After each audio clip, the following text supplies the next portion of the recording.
तो दोस्तों आज हम एक ऐसी लड़की की जर्नी देखेंगे जो अपने प्रिंस को माउस से वापस इंसान बनाना चाहती है और इसमें उसकी मदद करती है एक नौसिखिया जादूगर। तो चलिए शुरू करते हैं। तो मूवी के शुरू में हमें एलेक्स नाम के एक प्रिंस के बारे में बताया जाता है जिसे एक विच ने खानदानी दुश्मनी के कारण माउस में बदल दिया और उसकी जगह एक फेक प्रिंस ओलाफ को बिठा दिया।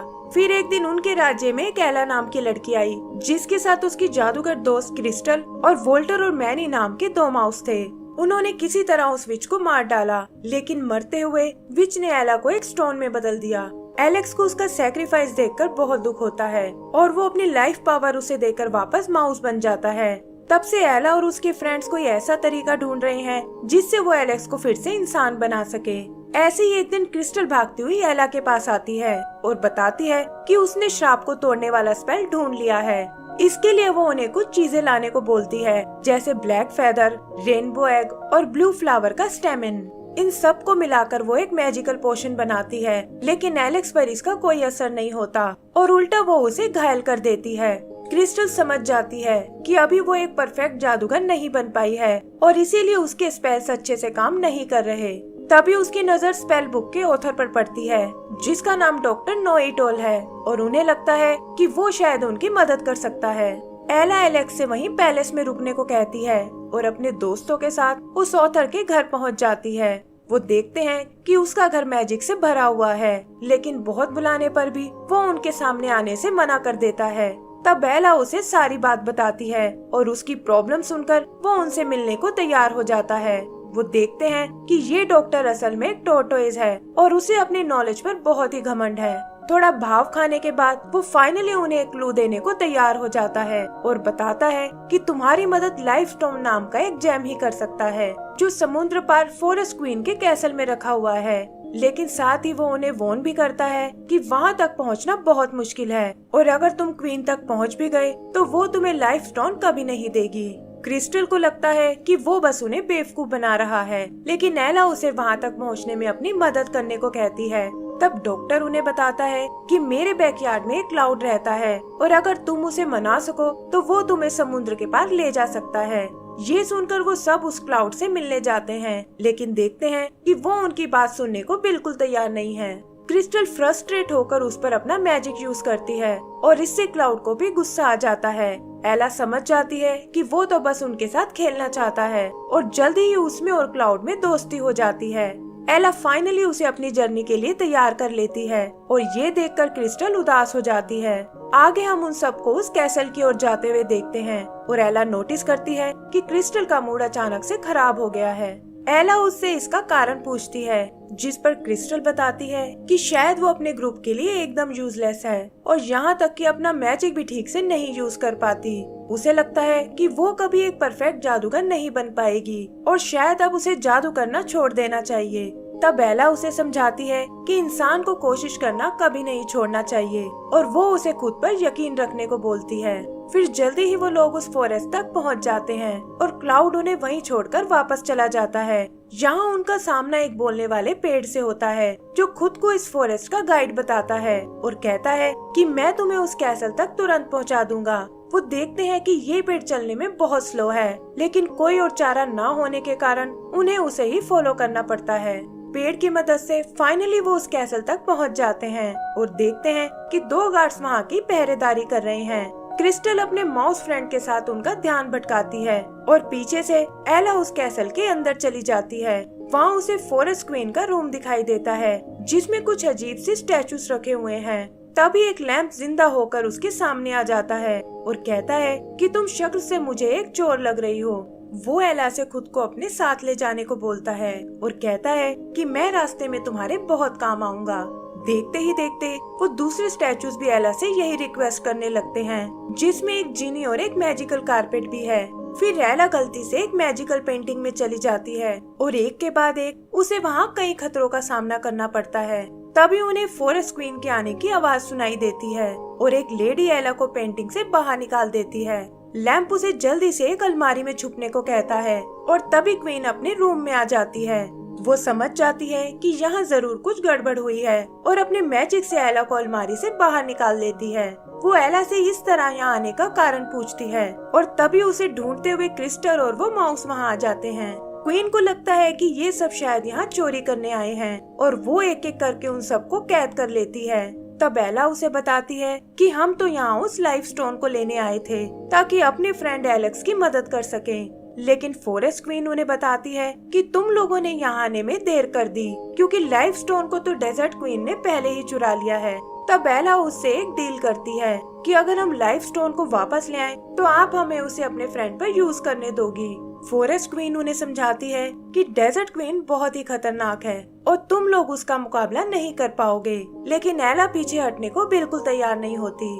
लैम्प और बाकी स्टैचूज भी क्वीन को उनका ऑफर एक्सेप्ट करने को कहते हैं और कुछ सोचकर वो उनकी बात मानने को तैयार हो जाती है। फिर वो उन्हें आगे जाने के लिए एक मैप देती है और लैम्प को एक कड़े में बदलकर एला के हाथ पर बांध देती है ताकि वो उन सब पर नजर रख सके। आगे का सीन डेजर्ट कैसल का है जहाँ ओलाफ इस सारे प्लान की जानकारी डेजर्ट क्वीन को देता है, लेकिन उसे लगता है कि वो बच्चे उसका कुछ नहीं बिगाड़ पाएंगे। तब ओलाफ कहता है कि आपको अपनी आर्मी के लिए एक जादूगर की जरूरत थी और मैं क्रिस्टल को बहलाकर आपके पास ला सकता हूँ। बदले में आपको मेरा किंगडम पाने में मेरी मदद करनी होगी और डेजर्ट क्वीन भी इसके लिए तैयार हो जाती है। इधर आगे बढ़ते हुए एला को एक शॉर्टकट नजर आता है, लेकिन क्रिस्टल को लगता है कि उन्हें इस रास्ते पर आगे नहीं जाना चाहिए।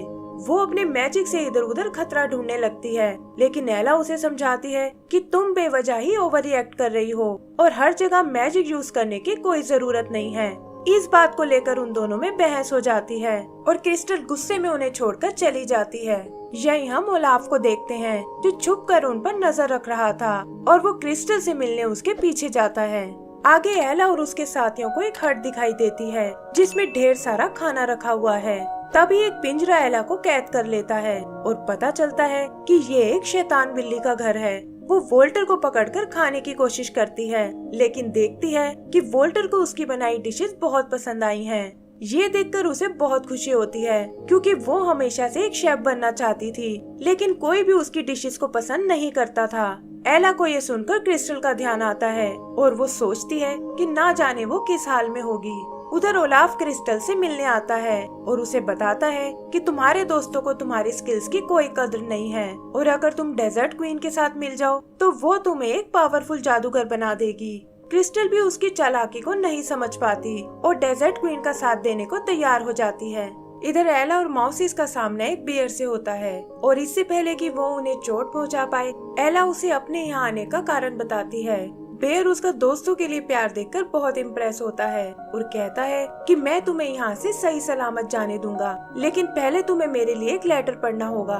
पता चलता है कि ये लेटर उसके भाई ने उसे लिखा था, जिसके साथ काफी टाइम पहले उसकी लड़ाई हो गई थी और अब वो सब कुछ भुलाकर उससे दोबारा मिलना चाहता है। एला समझ जाती है कि अपनों से अलग होना ही दुनिया का सबसे बड़ा दुख है और ये सोचकर उसे क्रिस्टल का ख्याल आता है और वो वोल्टर और मैनी के साथ उसे ढूंढने निकल जाती है। ओलाफ भी डेजर्ट में उन्हें देख लेता है और क्रिस्टल की मदद से वो उन तीनों को एक स्पेल में कैद कर लेते हैं। एला भी क्रिस्टल को उसके साथ देखकर बहुत हैरान होती है और उसे समझाती है कि तुम्हें इस आदमी पर विश्वास नहीं करना चाहिए, लेकिन क्रिस्टल पर इन बातों का कोई असर नहीं होता और वो उन्हें धोखेबाज और सेल्फिश बताती है। ओलाफ भी आग में घी डालने का काम करता है और कहता है कि अब तुम्हारी बातों से कोई फर्क नहीं पड़ता और जल्दी ही क्रिस्टल एक पावरफुल जादूगर बन जाएगी। एला एक बार फिर उससे माफी मांगती है और कहती है कि तुम्हारे बिना हम यहाँ तक कभी नहीं पहुँच सकते थे और तुम अभी भी हमारी टीम का एक अहम हिस्सा हो। ये सुनकर क्रिस्टल को अपनी गलती का एहसास हो जाता है और अपने दोस्तों को आजाद करके वो ओलाफ को स्पेल में कैद कर लेती है। आगे वो एक लंबा रास्ता तय करके उस कैसल तक आते हैं, जिस तक जाने के लिए उन्हें एक ब्रिज क्रॉस करना होगा। लेकिन जैसे ही वो उसके सेंटर में आते हैं, वो ब्रिज टूटने लगता है और ये लोग बड़ी मुश्किलों से बचते हुए दूसरी तरफ आते हैं।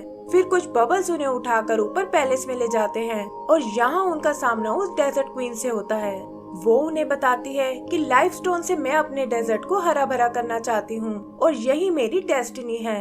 एला उससे किसी और तरीके के बारे में पूछती है, जिस पर क्वीन कहती है कि मुझे अपने काम के लिए एक जादूगर की जरूरत है और अगर क्रिस्टल यहाँ रहने को तैयार हो जाए तो मैं तुम्हें वो लाइफ स्टोन यूज करने के लिए दे सकती हूँ। क्रिस्टल उसकी बात मानने को तैयार हो जाती है और एला को समझाती है कि इससे वो एलेक्स को फिर से इंसान बना सकती है और डेजर्ट क्वीन की मदद से उसका बड़ा जादूगर बनने का सपना भी पूरा हो जाएगा। फिर डेजर्ट क्वीन उसके हाथ में वो लाइफ स्टोन देती है, लेकिन पता चलता है कि ये सब उसका एक प्लान था और उसने क्रिस्टल को अपने स्पेल में बांध लिया है। उसे कंट्रोल करके वो एला को पहाड़ी से नीचे गिरा देती है और क्रिस्टल को अपने साथ कैसल में ले जाती है। इधर एला किसी तरह बच जाती है और वोल्टर और मैनी के साथ ऊपर कैसल की ओर चढ़ने लगती है। उधर डेजर्ट क्वीन क्रिस्टल से एक बार फिर सोचने को कहती है और बताती है कि मैं तुम्हारा परफेक्ट जादूगर बनने का सपना पूरा कर सकती हूँ, लेकिन क्रिस्टल ऐसा करने से मना कर देती है।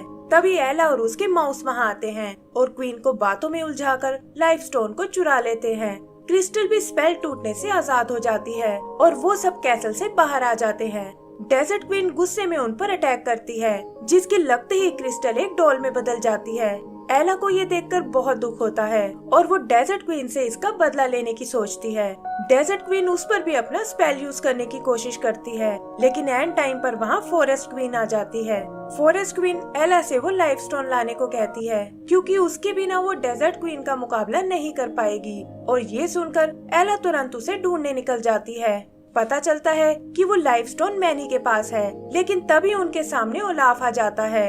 वो उनसे स्टोन छीनने की कोशिश करता है, लेकिन एला वहाँ आकर उस स्टोन को पकड़ लेती है। तभी वो माउस ओलाफ पर अटैक कर देते हैं और इसी हड़बड़ी में उनके साथ साथ एला भी पहाड़ी से नीचे गिरने लगती है। लेकिन इससे पहले कि वो लोग नीचे जमीन से टकराएं, क्लाउड वहाँ आकर उन्हें बचा लेता है और बताता है कि डॉक्टर ने उसे उनकी मदद करने भेजा है। फिर वो उड़ते हुए वापस कैसल की ओर आते हैं और देखते हैं कि डेजर्ट क्वीन ने फॉरेस्ट क्वीन को ट्रैप कर लिया है। एला किसी तरह बचते हुए उस स्टोन को फॉरेस्ट क्वीन की ओर उछालती है, लेकिन वो देखते हैं कि डेजर्ट क्वीन भी उसे पकड़ने आ रही है। तभी फॉरेस्ट क्वीन एला के हाथ में बंधे उस लैंप को एक्टिवेट करती है और उसकी रोशनी डेजर्ट क्वीन को चकाचौंध कर देती है। लाइफ स्टोन भी फाइनली फॉरेस्ट क्वीन की छड़ी तक पहुंच जाता है और वो डेजर्ट क्वीन को उड़ाकर दूर फेंक देती है।